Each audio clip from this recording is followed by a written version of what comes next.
Hello my friends, I'm author and publisher Mark David Welsh, and this is another video on what I've been reading during this time of lockdown. And today it's a special occult cinema edition. Now if you enjoyed this video, please don't forget to hit the like, share and subscribe buttons down below. I post at least once a week, twice at the moment during lockdown, and I'm always up for a conversation in the comments below. So, without any more delay, let's go on to the books.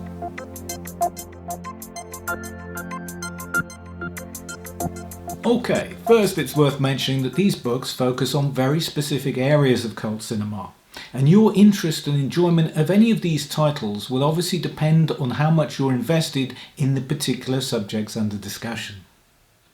And we're going to start with our old friend Tom Weaver.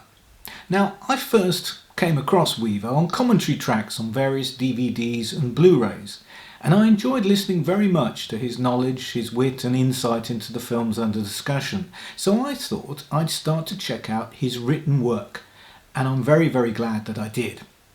Now, we've got a couple of his books to talk about here, and we're going to start with this one, Poverty Row Horrors, which was originally published in 1993 and deals with the horror pictures made in the 1940s by the low-budget Republic and Monogram Studios and the no-budget Producers Releasing Corporation, commonly known as PRC. I told you these books could be a bit niche, didn't I? Now, the golden age of Hollywood is rightly celebrated for its many cinematic achievements. And in the horror field, that generally tends to involve the classic universal monster cycle. But for every Frankenstein and Dracula box office bonanza, there were B-movie equivalents. Particularly after the universal monsters themselves began to command less prestigious budgets and began meeting each other on the silver screen. Now, these quick cash-in B-movies were generally the playground of the Monogram and PRC studios, although Republic, who are far better remembered these days for their serials and westerns, also dipped their toes into the dark waters of horror in the hope of a slice of the American public's disposable income. Weaver discusses 31 of these pictures, and this cycle, for want of a better word, is perhaps best personified by the 9 pictures that Bela Lugosi made for Monogram between 1941 and 1944. Now, it's fair to say that the horror icon's career was not in the best shape by this point, and some of the finished productions are not really too good. The Ape Man and Voodoo Man coming to mind.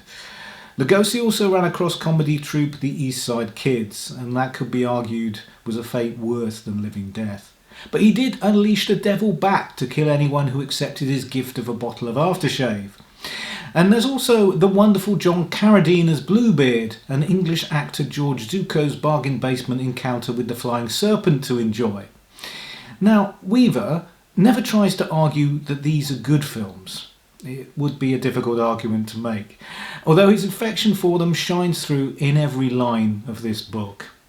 Now, in case you hadn't guessed, I'm also a big fan of these films. And Weaver actually supplied me with 3 new titles that I'd not heard of before. True, 2 of them feature the comedy stylings of the East Side Kids, later known as the Bowery Boys, so it's a distinctly mixed blessing. But I'm always on the lookout for new titles to see and more material for my Cult Cinema blog. There's also a section on borderline films, ones that were sold on supposed fantastical and supernatural content. Titles like His Brother's Ghost, The Invisible Killer and Mystery of the 13th Guest. A mystery which the movie never bothers to address, by the way. But best of all, there's a little picture called The Woman Who Came Back from 1945, which I would cautiously recommend if this period's spooky mysteries are your thing. Now, Weaver is superbly well informed, of course, providing us with as much production information as is possible at this distant date, and his insights are always persuasive, even if I'm not always completely in sync with his opinions on certain films. But if low-budget horrors of the 1940s are your thing, this is simply an essential purchase, and one I enjoyed reading very much. One of the things about Weaver's work in general is that I'm very late to the party. He's written a lot of volumes over a significant period of time, and sadly a lot of them command quite a hefty price tag these days. A good number of these publications are collections of interviews that he's carried out over the years with artists who worked on both sides of the camera in cult cinema. Now, a lot of these individuals are inevitably no longer with us, so we owe Weaver an enormous vote of thanks for preserving their insights and memories. Monsters, Mutants and Heavenly Creatures was published in 1996 and features 14 of these interviews, including ones with 1950s science fiction producer William Allen, star Terry Moore, who appeared opposite Mighty Joe Young, and Patricia Owens, who did to The Fly what Linda Hamilton did to The Terminator about a quarter of a century later. There's a wonderful piece with the feisty Stella Stevens. She does focus a little too heavily on Jerry Lewis's The Nutty Professor, I'm afraid. I mean, I'd rather have heard her thoughts on Cleopatra Jones and the Casino of Gold, where she delivered a terrific turn as the villain. But she does touch on Sam Peckinpah's The Ballad of Cable Hogue, which is another one of my favourites. The biggest name in cult circles included is probably actress Marie Windsor, but my favourite interview was with Brie Murphy, a name which I admit meant nothing to me at all. In later years she became a 3 times Emmy-nominated cinematographer, but in her younger days she was the personal and professional partner of director Jerry Warren. Now, if you've never seen one of Warren's films, I can't in all conscience recommend that you do, as he is one of the guys who puts the lie to Ed Wood being the world's worst film director. Murphy's recollections of working with Warren are truly hilarious, but it's a crying shame that she never got to play the monster in The Incredible Petrified World, especially considering the costume featured a wetsuit, fish eyeballs and a football helmet covered with animal brains. Now, reading about Jerry's shenanigans, it seems he was a borderline con man and a thoroughly unpleasant individual to boot, who would probably make a good subject for another movie in the vein of Tim Burton's Ed Wood. All round, this volume is a great collection of interviews, and of course, it's recommended.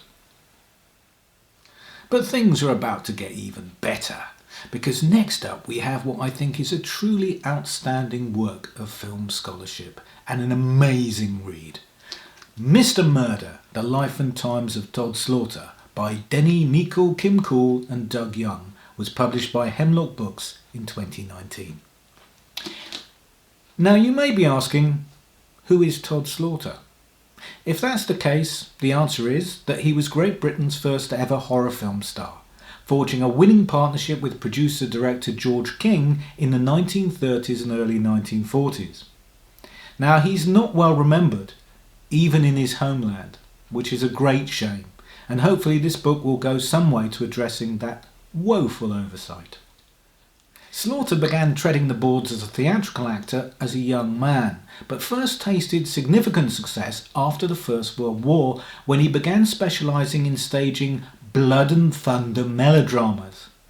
These typically featured a noble, square-jawed hero and a sweet, innocent, virginal heroine caught up in the web of an absolute rotter of a villain, who cackled madly as he murdered his way through the supporting cast, twirled his moustache fiercely, and didn't so much chew the scenery as projectile vomit it into the stalls, but all with a knowing twinkle in his eye. Old-fashioned even then, these productions still went down a storm in the provinces and to some extent even on the London theatre scene, becoming flavour of the month at one stage and being attended by members of the British royal family. Now he first teamed up with low-budget producer King on Maria Martin, or The Murder in the Red Barn, which was produced in 1934, and they went on to make 7 more pictures before their partnership dissolved in the early 1940s. So this book traces the personal and professional life of the British screen's greatest cad with painstaking detail. Not an easy task at so many years removed, but this trio of writers are equal to the challenge. And excerpts from Slaughter's own unpublished memoirs really ground their venture and provide a flavour of authenticity. You can almost smell the grease paint and hear the hiss and boos of the crowd as Slaughter polishes off another customer in his most famous role as Sweeney Todd, the demon barber of Fleet Street. What elevates this work even further, though, is that the authors place Slaughter in the context of his times, and have also provided copious details regarding the state of the British film industry, which helps to inform how the movies got to be made in the first place, and how Slaughter found himself in the somewhat unlikely position of being a sudden national film star at the tender age of 49. You also get a wonderful feel for the tradition of storytelling in Great Britain. For example, Slaughter's first movie, Maria Martin, was based on a real-life murder case from 1827 that actually occurred only about 60 miles from right here. It captured the imagination of the British public like few other murders have. The victim was a poor farm girl, the accused the rich local squire, and the fact that the victim's mother allegedly dreamt about the location of the body added that slight taste of the supernatural, much loved by a thrill-seeking British public. Versions of the tale were published in print, sang about in songs, and plays were written and performed about it, all while the squire was still awaiting trial. In fact, he complained that a fair hearing was impossible, given all the heavily misleading and fictionalised details about the case that were circulating in the public domain already. It was possibly the first ever case of trial by media. Another interesting element was the recasting of the principals in the case. The real-life Maria was far from the innocent little farm girl of the plays, and her mother was not a crotchety old woman, but actually around the victim's own age, as Maria was a child of her father's previous marriage. All of which has led modern commentators to believe that perhaps the case wasn't as cut and dried as it first appeared. All this sense of history and tradition, both real life and theatrical, really leap from the pages of this biography, and Hemlock Books have done an outstanding job with this hardback edition, producing a visual treat that enhances the reading experience. There are reproductions of playbills, film posters, stills, and personal photographs. It's an outstanding production all around, and it's a good example of how writing on film seems to have moved away from the arena of the professional biographer and to become the province of true fans, because the love, care and sheer enthusiasm of the authors is present on every page of this book, and it's a wonderful publication. I can't recommend it highly enough. If you're not familiar with Slaughter, his best films, in my opinion at least, are Crimes at the Dark House, The Face at the Window and The Ticket of Leave Man. Although we mustn't forget Sweeney Todd, of course. Now, all are widely available on streaming services and DVD. So go on, treat yourself to a unique British horror experience. You can thank me later. Finally this week we have Michael F. Keaney's Film Noir Guide from 2003, which is primarily a reference book that boasts entries on over 700 movies made in the 1940s and 1950s, the golden age of noir, if that's not a slight contradiction in terms. Now, before I start to talk about the book, of course, there's a question we have to address, a question that really cannot be answered. What is a film noir? The definition of a noir is not necessarily based on its content or story subject, and it's not a genre in its own right. It's more of a mood, a style, a feeling. And that means that what is and is not a film noir is likely to be entirely a personal interpretation of your understanding of what the term means. For example, Keaney includes a significant number of westerns here, particularly those made by director Anthony Mann. And though these films are excellent, are they really noir? They're in colour for a start, and they're westerns. He also includes classics like Casablanca and Hitchcock's Rebecca, which I never considered to be film noir at all. So the debate continues. Now, in his book, Keaney lists each film with basic production information, casts, principal filmmakers, etc., along with his own take on each film. Now, broadly speaking, I'm in accordance with his opinions on the movies under discussion, although of course not always. and I find giving them star ratings is a bit of a naff conceit.